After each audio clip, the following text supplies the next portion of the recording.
Hello everyone and welcome to a new video, and today I'm going to show you how to change your Epic Games name. It's very easy and simple. All you have to do is to follow my steps, and before we begin, don't forget to hit the like button, subscribe and turn on the notifications. Now first thing you should do is to open your browser, then type Epic Games login. Click on it, then open your Epic Games account on the browser, then go and sign in.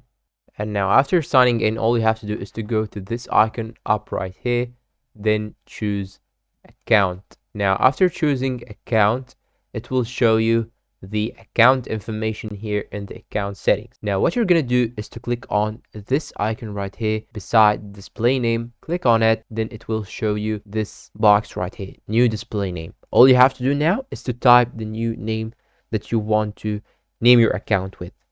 So I'm gonna name it, for example, Hemo.